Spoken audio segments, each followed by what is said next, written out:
Oke teman-teman, di video kali ini kita akan lanjut belajar tes wawasan kebangsaan yang akan diujikan pada sistem CAT SKD nanti, sistem kompetensi dasar. Nah, kita lanjut pembelajarannya. Oke, nomor pertama, hak fundamental yang dijamin dan diberikan oleh Undang-Undang Dasar 1945 adalah kecuali A. Hak atas kesetaraan, hak untuk kebebasan, C. Hak melawan eksploitasi, D. Hak kebebasan beragama, E. Hak untuk merdeka.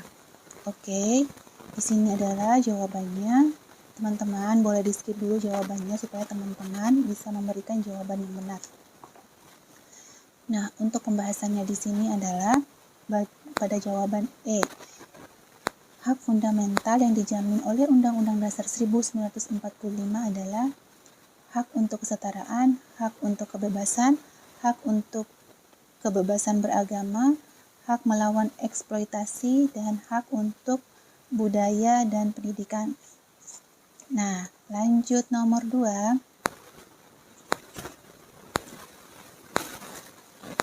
People power sebagai bentuk kekuatan masif masyarakat bisa dilihat pada peristiwa penggulingan Soeharto pada tahun 1998 sampai 1999. Sebenarnya kekuatan rakyat sudah diatur dalam Undang-Undang Dasar 1945 yang dipresentasikan ke dalam lembaga berupa A. DPR, B.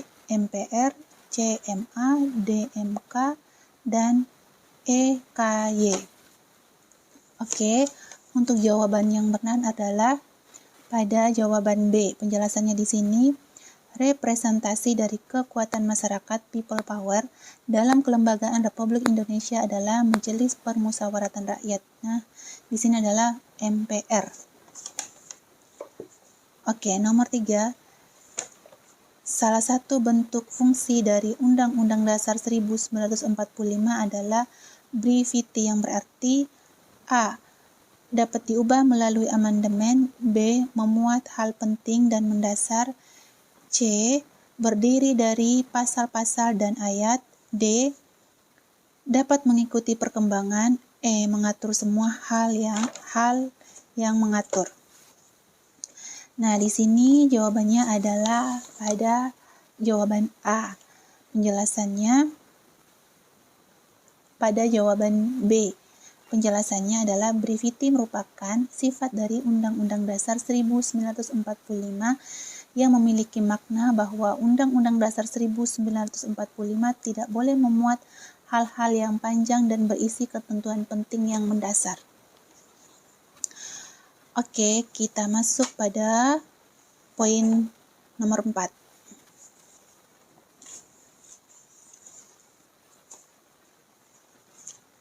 Oke, nomor 4.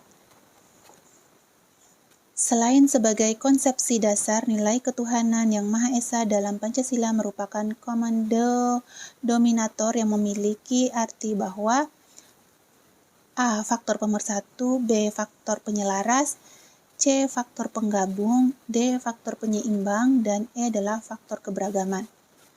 Nah, untuk jawabannya di sini adalah pada jawaban A. Penjelasannya adalah common dominator memiliki arti bahwa Pancasila digunakan sebagai dasar untuk pemersatu. Artinya Pancasila adalah pemersatu. Oke, nomor 5. Bentuk negara kesatuan merupakan konsensus bersama dari para pendiri negara, namun dalam perjalanan kemerdekaan Indonesia, negara kesatuan pernah berubah menjadi negara federal akibat dari A.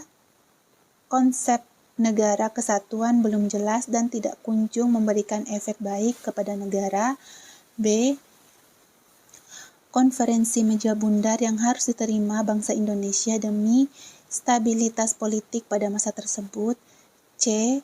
Keadaan pemerintahan yang harus dirubah demi mempertahankan kemerdekaan RI, D. Perselisihan konsep dan pemahaman untuk bentuk negara dari para pendiri negara, dan E. Kekuatan penjajahan Belanda untuk memecah belah persatuan dan merekrut kembali negara Indonesia sebagai negara jajahan. Nah, pada jawaban di sini adalah, jawaban yang benar adalah pada pilihan B. Penjelasannya adalah, hasil konferensi meja bundar harus diterima bangsa Indonesia untuk melaksanakan bentuk negara federal demi stabilitas politik di kala itu. Oke, kita lanjut pada nomor 6.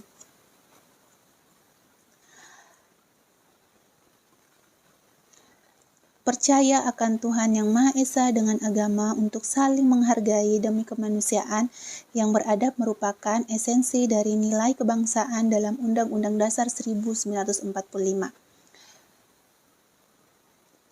A. Nilai religius, B. Nilai kemanusiaan, C. Nilai keadilan sosial, D. Nilai persatuan, E. Nilai keseimbangan.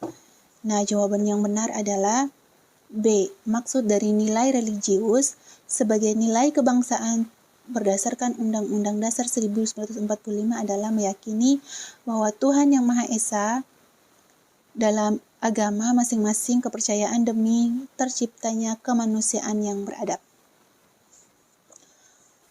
Oke, kita masuk pada nomor 7.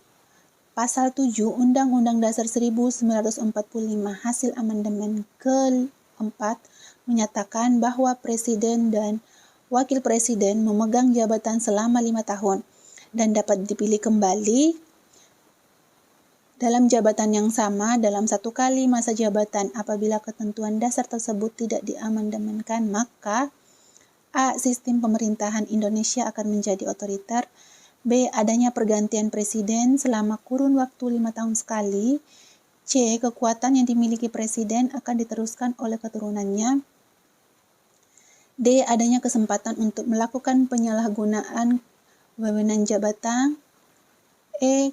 Kekuatan eksekutif akan lemah karena sering bergantinya presiden sebagai lembaga tinggi negara. Nah, untuk jawabannya di sini adalah pada pilihan D. Nah, teman-teman, apabila kekuatan presiden tidak dibatasi dalam kurun waktu tertentu selama 5 tahun dan periode tertentu, maka kekuasaan presiden akan disalahgunakan. Jadi, periode kurun waktunya hanya 5 tahun dan dapat diganti selama periode kurun waktu tertentu.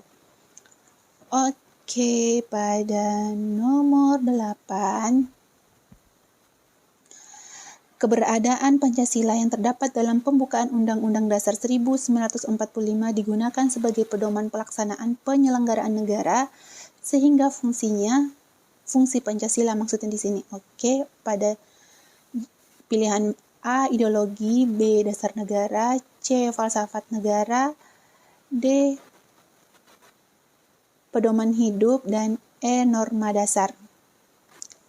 Nah, untuk jawabannya adalah pada jawaban B. Penjelasannya, fungsi dari Pancasila dalam pembukaan Undang-Undang Dasar 1945 yang digunakan untuk pedoman melaksanakan kegiatan berbangsa dan bernegara sebagai fungsi Pancasila sebagai dasar negara. Artinya, Pancasila sebagai dasar negara yang dijadikan pedoman dalam melaksanakan kegiatan berbangsa dan bernegara. Nomor 9. Hak asasi manusia dijamin dan diatur dalam Undang-Undang Dasar 1945 sebagai ketentuan yang dijunjung tinggi untuk melaksanakan persamaan derajat manusia. Nilai tersebut merupakan kandungan dari A. Nilai demokratis, B. Nilai keseimbangan, C. Nilai produktivitas, D. Nilai kemanusiaan, E. Nilai kesamaan derajat. Pada pilihan jawabannya adalah jawaban E. Penjelasannya adalah penjaminan hak asasi manusia dalam Undang-Undang Dasar 1945 merupakan fungsi dari nilai kesamaan derajat sebagai salah satu nilai kebangsaan. Oke, nomor 10, nomor yang terakhir. Cara pandang setiap warga negara Indonesia akan struktur geopolitik Nusantara yang di dalamnya mengandung wilayah, masyarakat, dan keadaan budaya untuk menjaga NKRI dikenal dengan A. Wawasan Nusantara, B. Jiwa nasionalisme, C. Masyarakat madani, D. Semangat Nusantara, dan E. Primus Causial. Oke, pada jawaban yang benar adalah jawaban A. Penjelasannya di sini. Di sini cara pandang terhadap Nusantara baik dari segi geopolitik, wawasan, dan sosial masyarakat termasuk budaya dikenal dengan wawasan Nusantara.